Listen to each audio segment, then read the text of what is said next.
Good afternoon.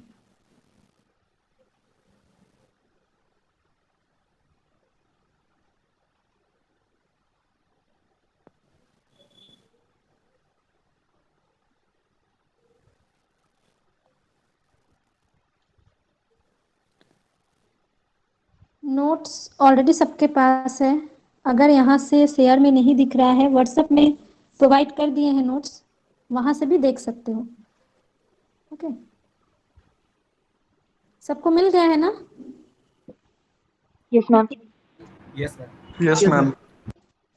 Now last एक comparison हो गया था open loop and close loop का ना, ब्लॉक डायग्राम। ब्लॉक डायग्राम हम लोग पहले भी देखे हैं, जानते भी हैं। This is pictorial representation of a system. किसी भी सिस्टम को अगर ब्लॉक के थ्रू हम लोग रिप्रेजेंट करते हैं तो उसको हम लोग ब्लॉक डायग्राम बोलते हैं। यहाँ कंट्रोल सिस्टम में ब्लॉक डायग्राम रिडक्शन पढ़ना होता है, जिसका बहुत सारा फॉर्मूला होता है। तो ब्लॉक्स के थ्रू क्या होता है, किसी भी एलिमेंट, एक सिस्टम क्या है, डिफरेंट टाइप ऑफ कंपोनेंट और एलिमेंट को लेकर बनती है एक सिस्टम। ठीक है, जैसे हम लोग एसी का ही देखें, कंप्रेसर जो उसके अंदर है, फिर जो पावर बटन है, रिमोट है, ये सब कुछ एक सिस्टम को लेकर पूरा एक एसी का मैकेनिज्म बना हुआ है। और भी बहुत सारा डिफरेंट टाइप ऑफ एलिमेंट। तो ब्लॉक डायग्राम के थ्रू हम लोग उस पर्टिकुलर हर एक एलिमेंट या कंपोनेंट कैसे वर्क कर रही है और ओवरऑल पूरे सिस्टम पे उसका इफेक्ट क्या है, वो हम लोग ब्लॉक डायग्राम के थ्रू इजीली निकाल सकते हैं। Now advantage of block diagram is a pictorial representation of a function performed by each component and of the flow of signal of a given system। और एक चीज ब्लॉक डायग्राम से पता चलता है कि सिग्नल कहाँ से कहाँ जा रहा है। जैसे हम लोग रिमोट से फर्स्ट पावर ऑन करते हैं या फिर कोई भी कमांड देते हैं, देन वो सिग्नल जाती है। ठीक है, उसके बाद जैसे जैसे उसको जरूरत होता है उस हिसाब से सिग्नल फ्लो करती है। तो यहाँ पे ब्लॉक डायग्राम के थ्रू हम लोग हर एक एलिमेंट या कंपोनेंट के थ्रू सिग्नल किस तरफ से कहाँ पे जा रही है वो भी ब्लॉक डायग्राम के थ्रू इजीली देख सकते हैं। Now advantage of block diagram representation, block diagram को फॉर्म करना बहुत इजी होता है। ठीक है, और हर एक कंपोनेंट का जो ट्रांसफर फंक्शन है वो हम लोग इजीली ब्लॉक डायग्राम के थ्रू फाइंड आउट कर सकते हैं। सेकंड, पूरे सिस्टम को इजीली एनालिसिस कर पाते हैं और हर एक कंपोनेंट का कैसा है बिहेवियर या फिर ओवरऑल सिस्टम में उसका परफॉर्मेंस कैसा है वो हम लोग इजीली देख सकते हैं। नाउ पॉसिबल नेक्स्ट जो थर्ड एडवांटेज होता है, डायरेक्टली हम लोग किसी भी कंप्यूटर टूल्स के थ्रू, किसी भी सॉफ्टवेयर के थ्रू अगर हम लोग ब्लॉक डायग्राम ड्रॉ कर देते हैं तो इजीली उसका जो रिजल्ट है हम लोग फाइंड आउट कर सकते हैं। नाउ कंट्रोल सिस्टम में ब्लॉक डायग्राम बनाने के लिए 4 बेसिक एलिमेंट होता है। First blocks, then transfer function of each blocks. ठीक है, हर एक ब्लॉक का खुद का ट्रांसफर फंक्शन होता है, वो फाइंड आउट करते हैं। What is transfer function? Circuit theory में पढ़े हो, what is transfer function? Input ratio of output and input in ratio of Laplace frequency domain. Transform अच्छा। Output to the Laplace transform input if all initial condition will be zero. अगर हर initial condition जो है वो zero होता है तो जो ट्रांसफर फंक्शन है that is Laplace transform output by Laplace transform input. ठीक है, तो फर्स्ट ब्लॉक डायग्राम में आता है ब्लॉक्स, देन सेकंड एलिमेंट है हर एक ब्लॉक्स का खुद का जो ट्रांसफर फंक्शन है वो, और third one is summing point. Summing point और इसको कंपेरेटर भी कहा जाता है, जहां पे एक से ज्यादा सिग्नल कनेक्ट होता है उसको हम लोग समिंग पॉइंट बोलते हैं। ठीक है, थर्ड होती है take off point. Take off point समझ में आ रहा है, किसी एक सिग्नल से फिर से एक दूसरा ब्लॉक्स के थ्रू उसको अगर हम लोग ले जाए तो that is take off point. Now transfer function पहले भी मतलब बोल ही चुके हो तुम लोग, that is defined as the Laplace transform output to the Laplace transform input. अब लैप्लस ट्रांसफॉर्म सर्किट थ्योरी में किए हो, फिर भी यहाँ पे थोड़ा बहुत दिया हुआ है। एक गिवन इलेक्ट्रिकल सर्किट है जिसमें रेजिस्टेंस, इंडक्टर एंड कैपेसिटेंस है। मैकेनिकल सर्किट का भी हम लोग निकालते हैं, बट यहाँ पे मैंने इलेक्ट्रिकल का ही दिखाया है। Servo motor, sorry, control system में और एक टॉपिक आती है सर्वो मोटर, जो कि मुझे फर्स्ट स्टार्ट करना चाहिए था, बट वो लास्ट में करवाऊंगी क्योंकि लैब तुम लोगों को ब्लॉक डायग्राम से ही स्टार्ट होगा, इसी वजह से मैं पहले ब्लॉक डायग्राम और बाकी जो फ्रीक्वेंसी का स्टेबिलिटी चेकिंग होता है वो पहले करवा दे रही हूँ, देन सर्वो मोटर लास्ट में करवाऊंगी। Now first, Laplace transform, this is a given circuit, electrical circuit. अगर इस सर्किट थ्योरी में तुम लोग इजीली निकाले हो Laplace transform, first KVL apply करना है, which is voltage applied equals to voltage in resistance, voltage in inductor and voltage in capacitor. ठीक है, so voltage drop in resistance is R into I T, जो I T current flow हो रही है circuit में, that is resistance into I T, then inductor का L into D I T by D T, and capacitor का भी हम लोग देखे हैं 1/c, 0 tends to T I T D T. इसका अगर लैपलास ट्रांसफॉर्म करोगे तो कुछ इस तरीके के ट्रांसफर फंक्शन मिलेगी, which is I by L into S divided by S square, R L into S plus 1/LC। ये जस्ट लैपलास ट्रांसफॉर्म को एक बार याद करने के लिए है और कुछ नहीं, ऑलरेडी तुम लोग लैपलास ट्रांसफॉर्म किए हो। Now poles and zero of a transfer function, pole and zero find out करना सीखे हो सिग्नल सिस्टम में, what is pole and what is zero? Okay, now poles and zero of a transfer function are the frequencies for which the value of the denominator and numerator of a transfer function become zero। किसी भी system का और transfer function का पोल और zero हम लोग उस frequency को बोलते हैं जिस फ्रीक्वेंसी में किसी भी ट्रांसफर फंक्शन का न्यूमरेटर और जो डिनोमिनेटर है वो जीरो होती है। ठीक है, now the value of poles and zero of a system determine whether the system is stable और नॉट। अब ये पोल और जीरो का जो पूरे सिस्टम का स्टेबिलिटी पोल और जीरो पर डिपेंड करती है। पोल और जीरो का मतलब एस प्लेन के कहाँ पे पोल और जीरो कनेक्ट करती है। ठीक है, और रहता है अगर लेफ्ट साइड में पूरा पोल और जीरो अगर किसी भी सिस्टम एस प्लेन के, दैट इज एस प्लेन, यहाँ पे जो डायग्राम है, अगर लेफ्ट साइड में होती है तो सिस्टम हम लोग स्टेबल बोलते हैं। अगर राइट साइड में अगर पोल और जो जीरो है अगर वो राइट साइड में चली जाती है then that is unstable system. पहले ये थोड़ा डेफिनेशन लिख लो पोल और जीरो का, ये क्वेश्चन बहुत टाइम वाइवा में पूछा जाता है, बहुत स्टूडेंट्स को आता नहीं है, नोट्स में नहीं है। Poles and zero of a transfer function are the frequencies, pole and zeros of a transfer function are the frequencies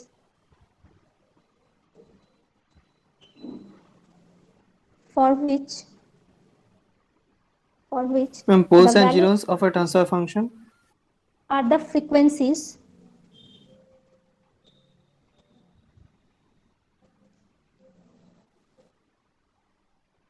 for which the value of a denominator and numerator of a transfer function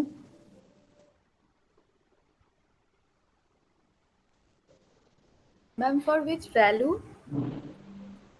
of the denominator and numerator, the value of the denominator and numerator of transfer function become zero।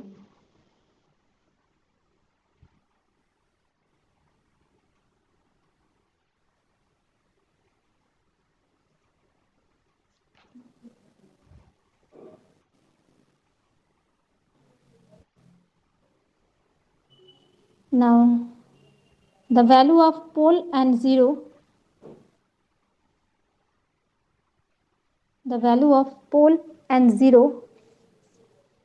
determine whether the system is stable or not। The value of pole and zero of a system determine whether the system is stable or not।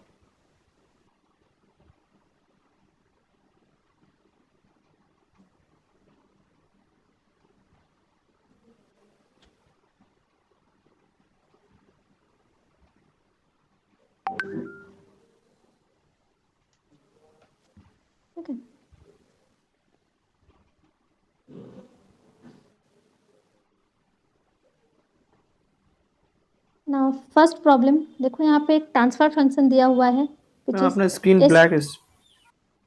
তোমাদের কাছে আরেকটা second notes আছে, ঠিক আছে? এখন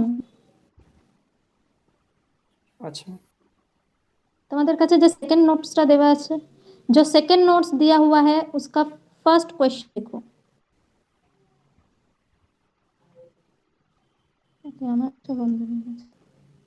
ma'am second note তো delete করে দিয়েছিলেন মনে হয়। না না, আজকের ফার্স্ট নোটটা, আজকে একটা ফার্স্ট নোট আছে দেখো, কোয়েশ্চেন দিয়ে স্টার্ট আছে GS equals to S plus আমার 4। Page. So GS transfer function equals to s plus 4 into s plus 1 divided by s into s plus 2, then दो कॉम्प्लेक्स पोल है which is s plus 2 minus j4 and s plus 2 plus j4। So zero find करने के लिए denominator को zero find करने के लिए numerator equals to zero put करना पड़ता है। यहाँ पे न्यूमरेटर इक्वल्स टू अगर जीरो पुट करते हैं तो एक a plus 4 equals to zero होगा, other s plus 1 equals to 0. So we will get two zeros here which is -4 and -1। Zero को हमेशा जीरो से ही डिनोट किया जाता है, ठीक है? तो इस इक्वेशन में न्यूमरेटर को देखो, जीरो करने के बाद दो जीरो मिला है which is -4 and -1। Same for finding poles, poles को क्रॉस से डिनोट किया जाता है। अगर पोल्स को फाइंड आउट करना है तो जो डिनोमिनेटर है that is equals to zero. यहाँ पे डिनोमिनेटर s प्लस 2 जो है उसको सिंपली जीरो पुट करेंगे। तो फर्स्ट एक s equals to zero, s equals to zero means that is s equals to 0, then other s plus 2 to 0 that's mean s equals to -2। और जो complex pole है that is s plus 2 minus j4 equal to 0 which is s equals to minus bracket में 2 minus j4। Same next जो पोल है that is also complex pole. Find out करने के बाद यहाँ पे जो पोल मिलेगी that is 0 -2 माइनस ब्रैकेट में 2 minus j4 again -2 plus j4 are poles of a transfer function. अब यहाँ पे इस प्लेन में इसको प्लॉट करना है। फर्स्ट जीरो मिला, फर्स्ट हम लोगों को पोल मिला है which is s equals to 0। So pole is denoted by cross. तो देखो ओरिजिन में क्रॉस देने के बाद यहाँ पे s इक्वल्स टू 0 लिखा हुआ है। दिस इज सिंपल पोल, क्योंकि ओरिजिन में बस एक ही पोल फिलहाल है, तो that is simple pole. Then इसके बाद आते हैं जीरो में, क्योंकि जीरो का value s equals to minus है। अब s प्लेन में हम लोग अगर लेफ्ट साइड के तरफ जाते हैं तो फर्स्ट -1 का वैल्यू आएगा। -1 में क्या है, जीरो है। सो यहाँ पे देखो जीरो देने के बाद -1 प्लॉट किया हुआ है। देन अगेन अगर पोल का देखें तो that is s equals to -2, -2 में जाके पोल क्रॉस से डिनोट किया है। बट कॉम्प्लेक्स पोल का भी जो डायरेक्शन है, सॉरी जो वैल्यू है दैट इज -2 minus j4, एक प्लस एक पॉजिटिव कॉम्प्लेक्स पोल है, एक नेगेटिव कॉम्प्लेक्स पोल है। तो देखो j ओमेगा के एक्सिस के तरफ plus j4 minus j4 and -2 में अब 3 पोल एग्जिस्ट हो रहा है, ठीक है? तो इसको हम लोग मल्टीपल पोल बोलते हैं, ठीक है? एक ही पॉइंट पे 3 पोल एग्जिस्ट हो रहा है, भले जो -2 में है एक सिंपल पोल है और बाकी दोनों कॉम्प्लेक्स पोल है, फिर भी इसको हम लोग मल्टीपल पोल बोलेंगे। Now third one is simple zero which is s -4, so zero plot. अब इनिशियल केस में हम लोग ये पूरे जो प्लॉट है पोल और जीरो का, हम लोग देखकर बता सकते हैं कि सिस्टम स्टेबल है या नहीं। जो सारा पोल्स और जीरो का पोजीशन है वो एस प्लेन के लेफ्ट साइड में है, इसीलिए हम लोग इसको स्टेबल सिस्टम बोलेंगे इनिशियल केस में, इनिशियल स्टडी के लिए। बाद में जब रूट लोकस और पढ़ोगे तब सिस्टम का और ज़्यादा परफॉर्मेंस पता चलता है कि सिस्टम कब अनस्टेबल हो रहा है। अभी तुमको बस पता चल रहा है कि सिस्टम स्टेबल है या नहीं। तो अगर पोल और जीरो का जो प्लॉट है वो अगर एस प्लेन के लेफ्ट साइड में होती है तो हम लोग बोल सकते हैं सिस्टम स्टेबल है, और अगर राइट साइड में होती है तो कोई भी पोल या फिर जीरो अगर राइट साइड में चली जाती है तो दैट इज अनस्टेबल सिस्टम। समझ में आया स्टेबल सिस्टम और अनस्टेबल सिस्टम किसको बोल रहे हैं? किसी को कोई डाउट है? जो जे ओमेगा का प्लॉट समझ में आया है आई थिंक। जो -2 है, हाँ कॉम्प्लेक्स पोल देखो, जो कॉम्प्लेक्स पोल है वो -2 में ऑलरेडी एक पोल है जो सिंपल पोल जिसको बोलेंगे, ठीक है, विच इज -2, बट दो कॉम्प्लेक्स पोल है जो कि -2 -J4 एंड -2 +J4 है। इस वजह से क्या हो रहा है, -2 पोजीशन पे और दो पोल आ रहा है विच इज कॉम्प्लेक्स पोल, तो -2 पोजीशन को हम लोग मल्टीपल पोल बोल सकते हैं। अब हम लोग किसी भी सिस्टम का स्टेबिलिटी, अब तो हम लोगों को ये जो ट्रांसफर फंक्शन है एक सिस्टम का, हर एक ब्लॉक्स को सॉल्व करने के बाद ये ट्रांसफर फंक्शन मिलेगा, ठीक है। ये ट्रांसफर फंक्शन हम लोग देख के पोल और जीरो का जो प्लॉट है वो देख चुके। अब हम लोग कैसे ये जो ट्रांसफर फंक्शन है उसको देखकर कैसे बोलेंगे कि सिस्टम स्टेबल है या नहीं। सपोज लो किसी भी सिस्टम का ये ट्रांसफर फंक्शन है, जो अल्टीमेट रिजल्ट है विच इज GS = S+4, ये ट्रांसफर फंक्शन है एक सिस्टम का। अब इस ट्रांसफर फंक्शन को देख के कैसे बोलोगे कि हाँ ये सिस्टम स्टेबल है या अनस्टेबल है, तो पोल और जीरो का जो प्लॉट है पहले वो करना पड़ेगा, ठीक है। तो पोल और जीरो का मैंने प्लॉट किया, अब पोल का और जीरो का जो पोजीशन है वो चेक करना पड़ेगा। अगर सारा पोल और जीरो किसी भी एस प्लेन का लेफ्ट साइड में होती है तब उसको हम लोग स्टेबल सिस्टम बोलते हैं। जैसे ही वो एस प्लेन के राइट साइड में चली जाती है, मीन्स अगर पॉजिटिव साइड में, जिसको हम लोग राइट साइड बोल रहे हैं, ठीक है, तो हम लोग बोल देंगे सिस्टम अनस्टेबल है, क्योंकि राइट साइड में पोल या फिर जीरो वहां पे है, प्रेजेंट है, that's why the system is stable. But ये जो ट्रांसफर फंक्शन का पोल जीरो का हम लोग प्लॉट देखे हैं सारा लेफ्ट प्लेन में है, ठीक है, तो इसको हम लोग क्या बोलेंगे, स्टेबल सिस्टम बोलेंगे, ठीक है। सिंपली इनिशियल कंडीशन के लिए अगर हम लोग सिस्टम स्टेबल है या नहीं ये बोलना चाहे तो हम लोग बोल सकते हैं हाँ पोल और जीरो का सिंपली एक हम लोग प्लॉट कर लिए, देखे कि सारा पोल लेफ्ट साइड में है, तब इसको हम लोग स्टेबल सिस्टम बोलेंगे। और अगर कोई भी पोल या फिर जीरो लेफ्ट साइड में चली जाती है तब वो अनस्टेबल हो जाती है, ठीक है। बस फिलहाल इतना जान के रखो, बाद में जब और पढ़ोगे कंट्रोल सिस्टम को और जानोगे तब समझ में आएगा। स्टेबिलिटी बहुत टाइप का होता है, मार्जिनल स्टेबिलिटी, एब्सोल्यूट स्टेबिलिटी, तो किस टाइप का कॉम्प्लेक्स पोल है तो किस टाइप का स्टेबिलिटी हो रही है वो जब और पढ़ोगे तब समझ में आएगा ना। ब्लॉक्स डायग्राम ये है जो ब्लॉक डायग्राम बोल रहे थे, जो प्रोसेस, ठीक है, प्रोसेस का खुद का ट्रांसफर फंक्शन होगा। देन फीडबैक पथ, फीडबैक पथ में जनरली सेंसर लगा हुआ रहता है, क्योंकि वही आउटपुट जो डिजायर्ड वैल्यू नहीं मिला है वही सेंस करके इनपुट में भेजती है कि हाँ कुछ एरर है, इस वजह से जो आउटपुट हम लोगों को चाहिए था वो आउटपुट नहीं मिल रहा है। तो फिर ये जो राउंड सा सर्कल देख रहे हो दैट इज समिंग पॉइंट, और इसको कंपैरेटर भी कहा जाता है, जो कि रेफरेंस इनपुट के साथ फीडबैक सिग्नल को कंटिन्यूअसली कंपेयर करती है, देन एरर सिग्नल को अगेन प्रोसेस से भेजती है। So this is called block diagram. Block diagram दिखाना था इस वजह से मैं भी दिखा रही हूँ, ठीक है। देखो इनपुट, रेफरेंस इनपुट, यहाँ पे हर एक सिग्नल का डायरेक्शन भी दिया हुआ है। सिग्नल जो एरो है दैट इज डिनोटिंग सिग्नल कहाँ से कहाँ जा रहा है। रेफरेंस इनपुट पहले समिंग पॉइंट पे गया, देन वहाँ से प्रोसेस में, देन आउटपुट में। फिर जब डिजायर आउटपुट नहीं मिलेगी देन वहाँ से फिर से सेंसर क्या करेगी, उसको सेंस करेगी और उसको फीडबैक करेगी कंपैरेटर या फिर समिंग पॉइंट पे, जहाँ पे रेफरेंस इनपुट के साथ जो फीडबैक सिग्नल है वो कंपेयर होगा। यहाँ तक समझ में आया है सबको? Yes ma'am. Okay, now summing point. अच्छा यहाँ पे और एक एग्जाम्पल है नोट्स में पोल एंड जीरो का। नेक्स्ट यहाँ पे देखो एक प्लॉट कर दिया गया है, the poles zero configuration of a transfer function given below in the figure.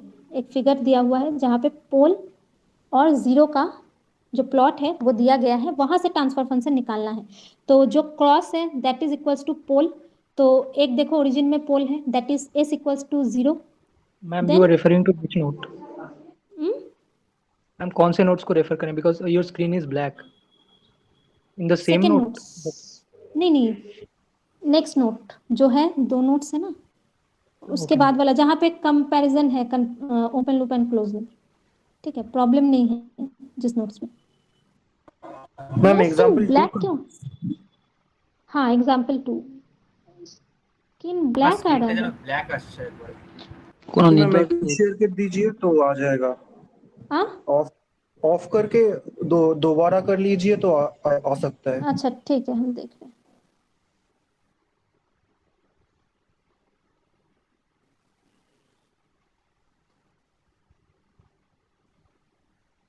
Ji ma'am अब आ रहा है।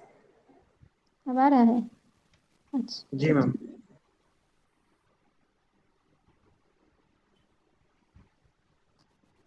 ये जो सेकंड प्रॉब्लम है, the pole zero configuration of a transfer function given below in figure. ठीक है, जो फिगर है वहां पे देखो, जो क्रॉस पोल को डिनोट करती है और जो जीरो है, जो ब्लैक डॉट से डिनोटेड है, दैट इज जीरो। सो यहाँ पे एक ओरिजिन में ही देखो जीरो है, मतलब क्रॉस डिनोट किया गया है, that means pole at origin. ठीक है, so S equals to zero. Then next pole है -2 पे, so S equals to -2, that's mean another is s+2। यहाँ पे देखो k को छोड़ के जो ट्रांसफर फंक्शन है दिस साइड, ठीक है, पोल एट ओरिजिन है जिसके वजह से s, देन s+2, क्योंकि -2 में और एक पोल प्रेजेंट है, देन -4 में एक पोल प्रेजेंट है। सो हम लोग डिनोमिनेटर को जीरो करने के बाद ही पोल को फाइंड आउट करते हैं। तो यहाँ पे पोल का जो भी पोल का वैल्यू है उसको हम लोग डिनोमिनेटर में लिखेंगे, which is s equals to zero, that's mean simple s, then s equals to -2 means s+2, और s equals to -4, that's mean s+4। और जीरो प्रेजेंट है किसमें? -3 में। जीरो कब मिलती है हम लोगों को? न्यूमरेटर को जीरो करने के बाद। So we can write s+3। ये ट्रांसफर फंक्शन आ गया। अब यहाँ पे एक k आया है, इस k का वैल्यू फाइंड आउट करना है, ये नेक्स्ट क्वेश्चन है। The value of transfer function at s equals to 1 is found to be 3.2। Determine the transfer function and gain factor k को गेन फैक्टर बता दिया गया है। ठीक है, अब जब s का वैल्यू 1 है, देन पूरा ट्रांसफर फंक्शन का जो वैल्यू है दैट इज 3.2। इजीली कैलकुलेशन से हम लोग जो गेन है उसका वैल्यू निकाल सकते हैं, मीन्स के का वैल्यू यहाँ पे 12 निकला है। ठीक है, सेम और एक प्रॉब्लम है जो कि प्रीवियस प्रॉब्लम के साथ सिमिलर है, पोल एंड जीरो का कॉन्फ़िगरेशन प्लॉट। ठीक है, अब आते हैं next, summing point. The function of comparing the different signal is indicated by the summing point. Her block diagram में एक समिंग पॉइंट मिनिमम रहेगा, मिनिमम एक समिंग पॉइंट हर ब्लॉक डायग्राम में रहती है। जो समिंग पॉइंट है इसका काम क्या है? दो सिग्नल को आपस में कंपेयर करना। अब यहाँ पे देखो, जो सिग्नल ए और सिग्नल बी दोनों पॉजिटिव में कनेक्टेड है समिंग पॉइंट के साथ, तो जो आउटपुट होगा समिंग पॉइंट का that is C equals to A plus B. ठीक है, और नेक्स्ट जो उसके साइड वाला और एक डायग्राम है, that is signal A positive में एंट्री ले रही है और सिग्नल बी नेगेटिव में एंट्री ले रही है समिंग पॉइंट पे। सो समिंग पॉइंट का जो आउटपुट होगा that is equals to A minus B, C equals to A minus B. ये दोनों सिग्नल को आपस में कंपेयर करती है, जो साइन है उसको देखकर। यहाँ पे फर्स्ट जो डायग्राम है वहाँ पे सिग्नल ए पॉजिटिव में एंटर कर रही है, सिग्नल बी भी पॉजिटिव में एंटर कर रही है। सो जो आउटपुट होगा समिंग पॉइंट का that will be A plus B, दोनों का समीशन होगा। नेक्स्ट जो साइड वाला फिगर है वहां पे जो डायग्राम ए सिग्नल है वो पॉजिटिव में एंट्री हो रही है समिंग पॉइंट का, और जो सिग्नल है वो नेगेटिव में। So C equals to A minus B. Now यहाँ जो ब्लॉक डायग्राम मैंने दिखाया था, देखो यहाँ पे भी जो ब्लॉक डायग्राम है यहाँ पे पॉइंट है। अब एक और पॉइंट, ये चार जो एलिमेंट है कंट्रोल सिस्टम और ब्लॉक डायग्राम का कंट्रोल सिस्टम में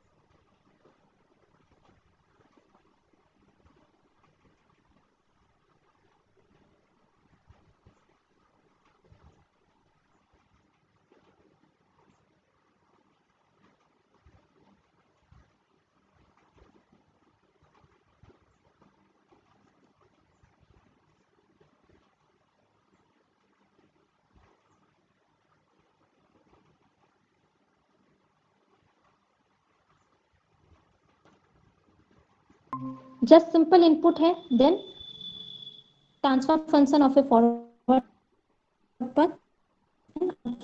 सो इसका अगर हम लोग आउटपुट देखें या फिर ट्रांसफर फंक्शन देखें तो जीएस निकलेगी। Simple output equals to reference input into transfer function of the forward path, जो भी उस पथ का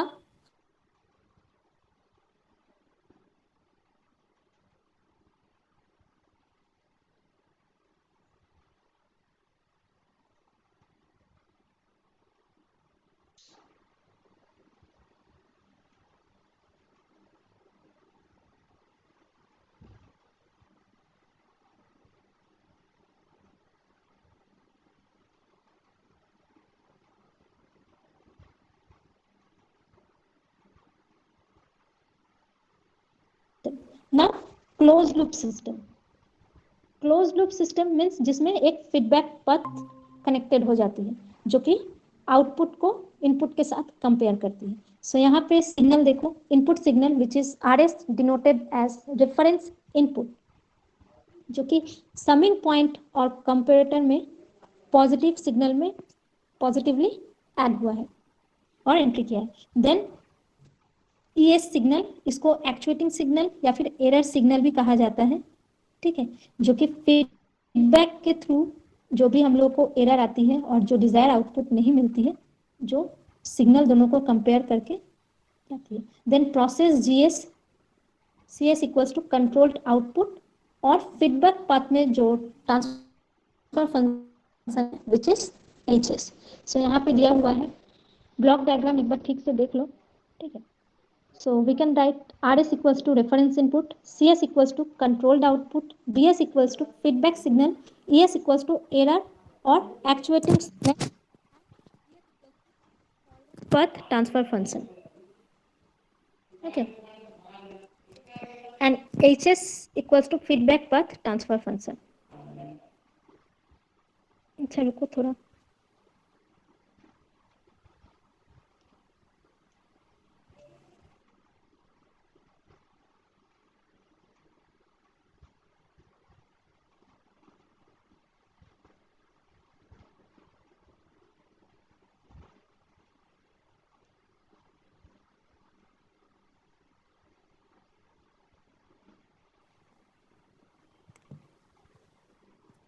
हेलो यस मैम। ठीक है। So HS equals to feedback path transfer function. Now error signal equals to we can write, देखो यहाँ पे एरर सिग्नल में जो आर एस सिग्नल है वो पॉजिटिव में जा रही है और जो बी एस फीडबैक सिग्नल है that is enter in negative, ठीक है। तो यहाँ पे हम लोग लिख सकते हैं E S error signal equals to R S minus B S. जो समिंग पॉइंट पे हम लोग देखे थे, दो सिग्नल अगर पॉजिटिव में एंटर करती है तो आउटपुट जो समिंग पॉइंट का आउटपुट होता है that is A plus B.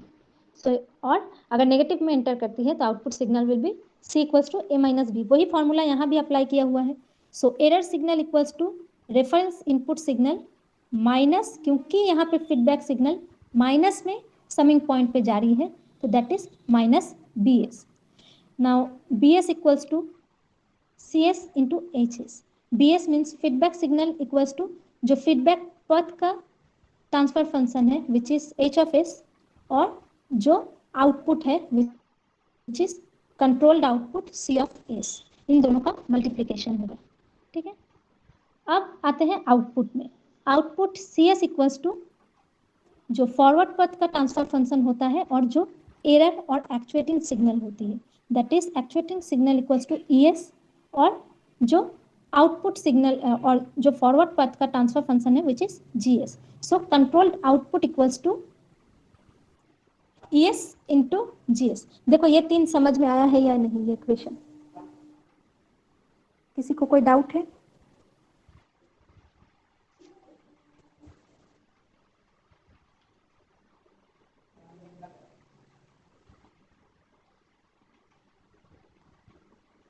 Hello, no ma'am, it's clear. ठीक है। So now put the value of E S. E S का जो वैल्यू है वो सिंपली पुट कर दो। फिर ऑलरेडी हम लोग देखे हैं E S equals to R S minus B S, ठीक है। सो यहाँ पे जो ई एस के जगह पे हम लोग R S minus B S put कर दिए हैं, ठीक है। Next B S equals to C S into H S, ठीक है। सो बी ऑफ एस के जगह पे हम लोग C of S into H of S put कर दिए हैं। जो फाइनल रिजल्ट आएगी which is G of S into R of S minus G of S into C of S into H of S. इसको calculate करने के बाद जो ट्रांसफर फंक्शन मिलेगी which is C of S by R of S equals to G of S plus 1 plus G of S into H of S. हम H S ही बोल रहे हैं, उतना एच ऑफ एस नहीं बोल, ठीक है, बोलने में बहुत दिक्कत होता है इतना। So this is called negative feedback system. इसको नेगेटिव फीडबैक सिस्टम कहा जाता है क्योंकि इसका जो फीडबैक सिग्नल है वो देखो नेगेटिव में एंटर हो रहा है समिंग पॉइंट पे, that's why it is known as negative feedback system, ठीक है। कंट्रोल सिस्टम में हमेशा नेगेटिव फीडबैक सिस्टम यूज होती है। अब आते हैं पॉजिटिव फीडबैक सिग्नल में।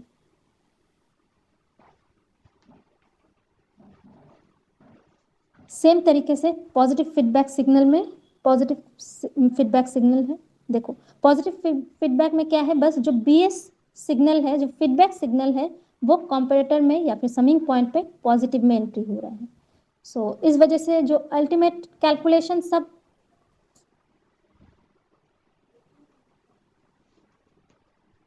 कैलकुलेशन दोनों का सेम होगा, जो अल्टीमेट रिजल्ट होगी वो चेंज हो जाएगा।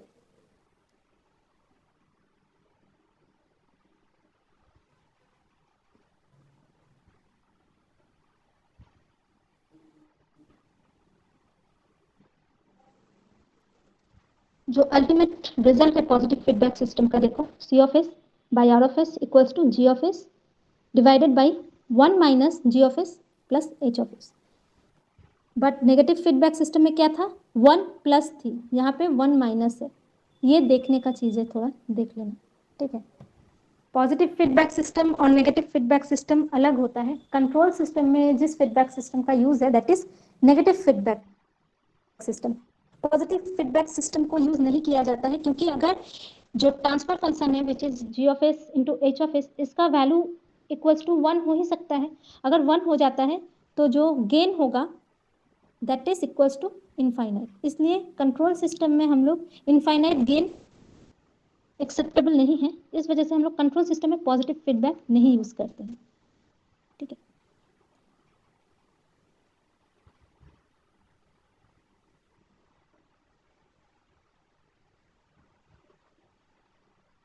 यहाँ तक किसी को डाउट है?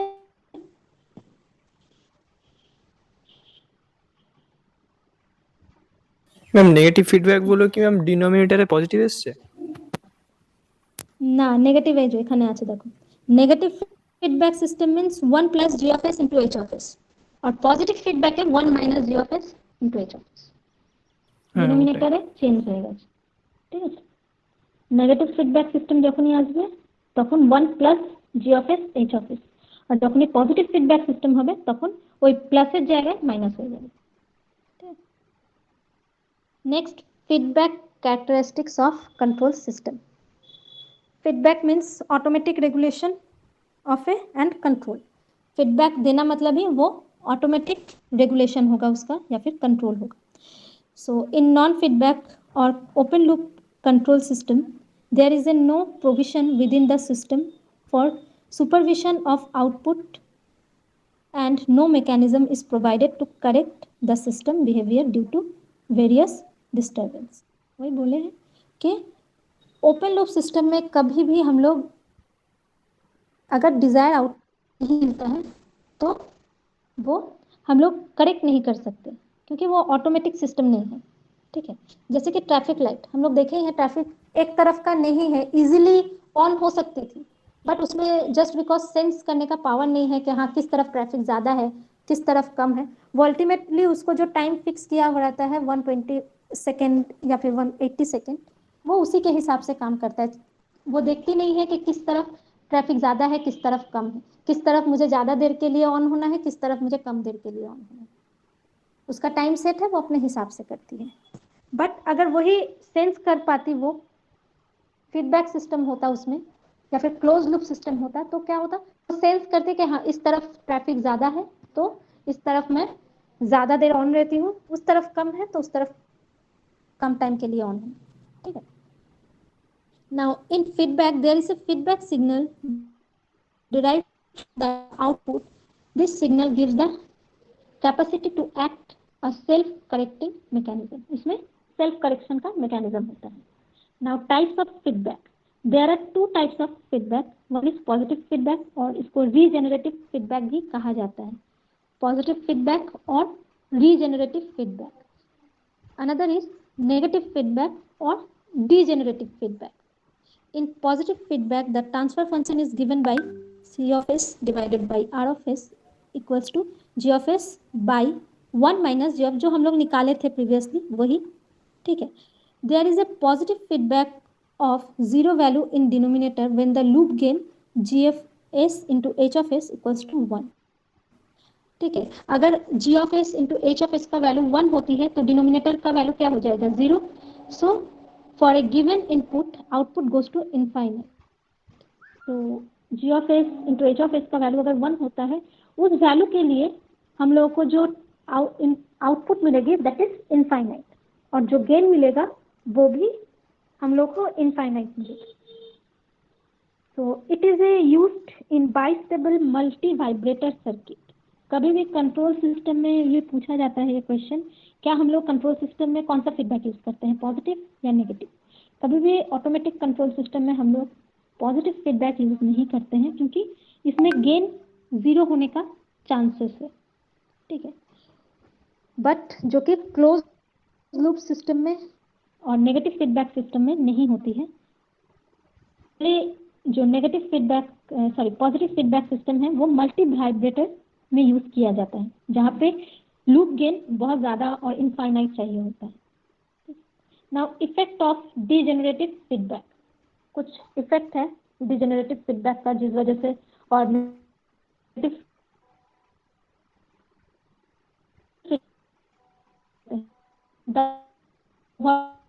जो ओवरऑल गेन है उसको नेगेटिव फीडबैक सिस्टम रिड्यूस करती है. कैसे रिड्यूस करती है, जो देखो यहाँ पे जो इक्वेशन मिला है C of s by R of s equals to G of s plus G of s divided by 1 plus G of s into H of s. यहाँ पे अगर G of s into H of s का value 0 भी होती है तो भी infinite नहीं होगा, सिस्टम का gain ultimately G of s रहेगी. अगर G of s into H of s equals to 1 होती है तो भी हम लोग देखेंगे ओवरऑल जो गेन है वो रिड्यूस हो रही है. कैसे रिड्यूस हो रही है, बाय 2. सो ये ओवरऑल गेन को रिड्यूस करती है. Now second, reduction of parameter variation. किसी भी सिस्टम में जो पैरामीटर में हो ही सकता है जो सारा एलिमेंट और कंपोनेंट यूज हो. मैम जो नेगेटिव फीडबैक सिस्टम है, हेलो हाँ सुनते बच्चों, मैम बोलिए आगे नेगेटिव पॉइंट फीडबैक आगे सिस्टम क्या करती है ओवरऑल, हाँ बोल से नेगेटिव फीडबैक सिस्टम क्या करती है ओवरऑल गेन को रिड्यूस करती है. कैसे रिड्यूस कर रही है, यहाँ पे जो नेगेटिव फीडबैक सिस्टम का हम लोग को ऑलरेडी फॉर्मूला और इक्वेशन जो मिला है, ठीक है. क्लोज लूप देखो यहाँ पे सिस्टम लिखा हुआ है close loop control system CLCS. वो क्लोज लूप कंट्रोल सिस्टम के नोट्स में ये वर्ड मिलेगी CLCS which is close loop control system and OLCS means open loop control system. Open loop control system में हम लोग देखे थे C of s by R of s equals to G of s, ठीक है, जो कि सिंपल एक ट्रांसफर फंक्शन था जो कि क्लोज लूप में चेंज हो जा रहा था. क्लोज लूप में क्या हो रहा था, जो ट्रांसफर फंक्शन है वो divided by 1 plus G of s into H of s हो रही थी, राइट. यहाँ पे जो इक्वेशन मिला है तो ओवरऑल जो गेन है which is G of s वो क्या हो जा रहा है, रिड्यूस हो जा रही है बाय जो भी वैल्यू आएगा G of s का. सपोज हम मान ले रहे हैं कि 1 है, G of s into H of s equals to जो भी उसका वैल्यू है that is 1. So overall gain क्या हो जाएगा, overall gain G of s divided by 1 plus 1 equals to G of s divided by 2. So overall gain क्या हो जा रहा है, रिड्यूस हो रहा है, ठीक है. किस फैक्टर से रिड्यूस हो रहा है, which is 1 plus G of s into H of s. Now effect of parameter variation. Parameter variation में भी नेगेटिव फीडबैक सिस्टम का बहुत ज़्यादा इफेक्ट है।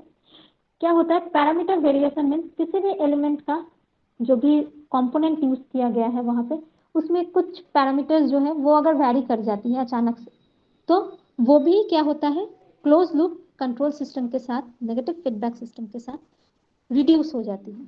यहाँ पे देखो, let delta G of S change in G of S due to parameter variation. Temperature, pressure, कोई भी पैरामीटर के वजह से सपोज ट्रांसफर फंक्शन में और फॉरवर्ड पथ का जो गेन है which is G of S, उसमें अगर कुछ भी वेरिएशन होता है तो उसको ये इजीली रिड्यूस करती है। सपोज यहाँ पे अभी फिलहाल एज्यूम कर लो del G S change due to parameter variation है इन जी एस। तो जो पैरामीटर वेरिएशन हुआ है फॉरवर्ड पथ ट्रांसफर फंक्शन में, उसके वजह से जो आउटपुट मिलेगी उसमें भी चेंजेस आएगी। तो हम लोग पकड़ रहे हैं जो आउटपुट में चेंजेस है that is C of S, corresponding change in output. ये जो फॉरवर्ड पथ के ट्रांसफर फंक्शन में जो भी चेंजेस आया है विच इज डेल जी, उसी के कोरिस्पॉन्ड में हम सोच रहे हैं कि आउटपुट में भी चेंजेस आ रही है which is del C of S. ठीक है, अब अगर आउटपुट देखेंगे हम लोग, यहाँ फिलहाल ओपन लूप को लेकर किया जा रहा है, देन क्लोज लूप को लेकर दिखाएंगे। सो ओपन लूप में क्या हो रहा है देखो, C of S plus delta C of S means actual जो आउटपुट है वो प्लस जो पैरामीटर चेंजेस की वजह से जो आउटपुट में इफेक्ट हुआ है that is del C of S equals to G of S plus del G of S means जो पैरामीटर चेंज हुआ है ट्रांसफर फंक्शन का वो। सो आउटपुट अगर देखें जो डेल्टा सी ऑफ एस है वो उसका वैल्यू क्या है del G of S into R of S. Now negative feedback control system का ट्रांसफर फंक्शन वही देखो, वहाँ पे अगर डेल सी एस का पैरामीटर चेंजेस होती है तो कुछ इस तरीके के इक्वेशन हम लोगों को मिलेगा, output C of S plus del C of S equals to G of S plus del G of S divided by 1 plus, जहाँ पे भी जी ऑफ एस है और थी उसको G of S plus del G of S से replace कर देना पड़ेगा, क्योंकि अभी एक नया पैरामीटर ऐड हुआ है पैरामीटर चेंज होने की वजह से which is del G of S. So ultimately जो इक्वेशन हम लोगों को मिलेगा वो होगा G of S plus del, एक बार इक्वेशन देख लो, del G of S divided by 1 plus G of S into H of S plus del G of S into H of S. जब तक खुद के हाथ से ये कैलकुलेशन नहीं देखोगे करोगे तब तक समझ में नहीं आएगी। ठीक है, एक बार समझने का कोशिश करो और खुद के हाथ से एक बार करने का कोशिश करो तब हो जाएगा। Since del G of S into H of S is much less than 1 plus G of S into H of S, तो इस टर्म को जो टर्म है del G of S into H of S इसको हम लोग neglect कर देते हैं। ठीक है, सो अल्टीमेटली जो आउटपुट मिलेगी that is C S plus del C S equals to G S plus del G S 1 plus, यहाँ पे देखो जो del G S H of S थी उसको हम लोग 0 पुट किए क्योंकि वो नेग्लेक्ट कर दे रहे हैं, क्योंकि 1 plus G S H S के सामने उसका वैल्यू बहुत कम है, इस वजह से उस टर्म को हम लोगों ने नेग्लेक्ट कर दिया है। तो अल्टीमेटली जो वैल्यू मिलेगी so that is G of S divided 1 plus G S into H S plus del G S. Del G S क्या था, जो पैरामीटर चेंजेस की वजह से जो चेंजेस आई थी फॉरवर्ड पथ में वो changes divided by 1 plus G S into H S. So जो पैरामीटर वेरिएशन आउटपुट में जो चेंजेस आई थी, देखो जो ओपन लूप में अगर हम लोग आउटपुट का चेंजेस देखें which is del C S equals to del G S into R S था, तो क्लोज लूप में उसका देखो चेंज हो जा रहा है, क्या हो जा रहा है, वैल्यू डिवाइड हो जा रही है 1 plus G of S H of S से। सपोज हम लोग पकड़ रहे हैं किसी भी ट्रांसफर फंक्शन का वैल्यू 5 है और पैरामीटर वेरिएशन की वजह से उसका वैल्यू 7 हो गया, 5 प्लस 2 पैरामीटर वेरिएशन की वजह से जो डेल जी का वैल्यू है सपोज पकड़ लो कि 2, ठीक है 2 है, तो यहाँ पे अगर ओपन लूप में जो पैरामीटर वेरिएशन में जो आउटपुट मिलेगी that is del G of के वजह से already 2 sorry del G of के वजह से, हाँ 2, और फॉरवर्ड पथ का जो ट्रांसफर फंक्शन है उसका वैल्यू हम 5 पकड़ ले रहे हैं, तो 5 + 2 7 ही रह रहा है, ठीक है। बट सेकेंड, जब भी हम लोग क्लोज लूप या फिर नेगेटिव फीडबैक सिस्टम यूज कर रहे हैं, उसके वजह से जो 2 का वैल्यू है वो बहुत हद तक कम हो जाएगी, क्योंकि 2 जो भी del G of S divided by 1 + G of S into H of S है, तो जो 2 का वैल्यू है वो बहुत कम होके 0.2 0.3, क्योंकि वो डिवाइड हो जा रहा है ना 1 + G of S into H of S से। जो पैरामीटर वेरिएशन है वो क्या हो गया, रिड्यूस हो गया। देखो हम समझा पाए या और एक बार बताएं? एक बार बोलो। यहाँ पे पैरामीटर वेरिएशन समझ में आ रहा है कि डेल सी एस को हम लोग पैरामीटर वेरिएशन बोल रहे हैं। किसी भी रीजन से प्रेशर हो किसी भी सिस्टम का, सपोज मान लो कि एसी ज़्यादा हीट हो गया है, उसके वजह से उसका जो पैरामीटर है कंप्रेशर का वो चेंज हो गया, ठीक है, या फिर उस पर प्रेशर ज़्यादा पड़ रहा है, उसमें उसका पैरामीटर थोड़ा सा चेंज हो गया, उस पर ज़्यादा प्रेशर आया, तो हम लोग बोल सकते हैं कि जो फॉरवर्ड और जो ट्रांसफर फंक्शन है which is denoted as GS, उसका भी पैरामीटर चेंज होगा।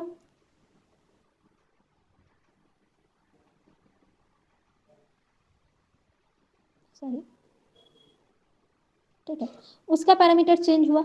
अब अगर कंप्रेसर का ही पैरामीटर चेंज हो जाएगा, उसकी वजह से जो आउटपुट है उसमें भी दिक्कत आएगा, उसमें भी कुछ अमाउंट ऑफ पैरामीटर चेंज होगा। तो जो आउटपुट का पैरामीटर चेंज है उसको हम लोग डेल सी एस से डिनोट कर रहे हैं, जो फॉरवर्ड पथ का पैरामीटर चेंज है उसको डेल जी से डिनोट कर रहे हैं, ठीक है। अब जो ओपन लूप सिस्टम अगर हम लोग देखते हैं, तो आउटपुट में जो वैल्यू आया है जो पैरामीटर चेंजेस का, that is equals to del G S. जो पैरामीटर फॉरवर्ड पथ में चेंज हुआ है वही डायरेक्टली आउटपुट में भी आ रहा है, कुछ वेरिएशन नहीं है। आउटपुट तक आते आते उसका जो इफेक्ट है वो कम नहीं हुआ है पैरामीटर वेरिएशन में। ओपन लूप में क्या है, अगर कोई भी पैरामीटर है फॉरवर्ड पथ में चेंज हुआ है, वैल्यू वेरिएशन हुआ है उसमें, तो डायरेक्टली वो आउटपुट में रिफ्लेक्ट हो रहा है वो वैल्यू, कोई भी उसमें रिडक्शन नहीं हुआ है।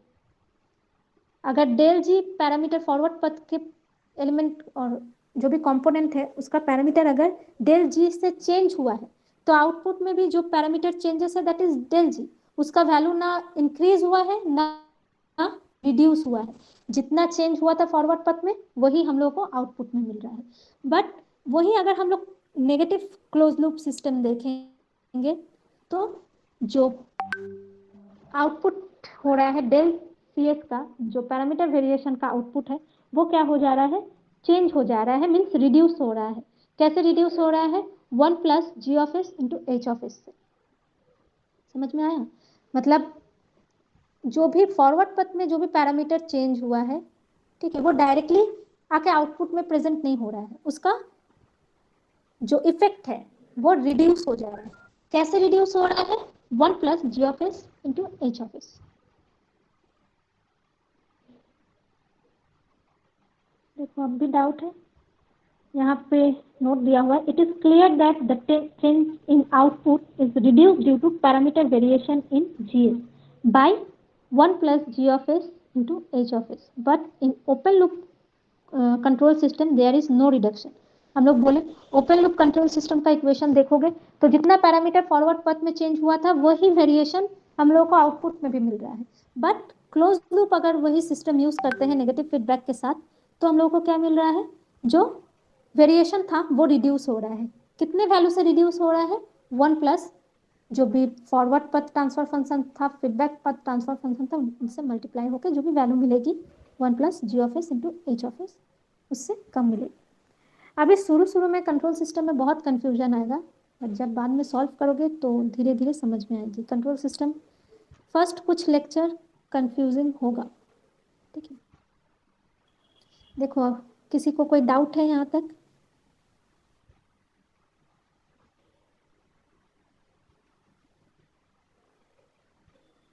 मैम मैम वो नेगेटिव फीडबैक में 1 + जी हाँ, बोलो, एस इंटू एच एच, वो 0 क्यों नहीं हो सकता है, मतलब जी एच इंटू एच एच, और -1 क्यों नहीं हो सकता है?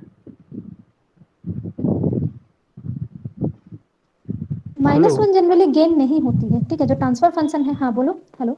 हाँ हाँ मैम वो वही। गेन हमेशा जो ट्रांसफर फंक्शन होता है ना, वो नेगेटिव, उसका वैल्यू बहुत कम आती है। हाँ, अगर नेगेटिव आती है तो ठीक है, एक ही इफेक्ट होगा पॉजिटिव फीडबैक के साथ, बट नेगेटिव नहीं होती है, ठीक है। ओके। अब जिसका लैब है वो रहो, बाकी सब एग्जिट कर जाओ। Group A I think lab है, जिसका भी लैब है वो प्रेजेंट रहो, बाकी सब लीव हो जाओ।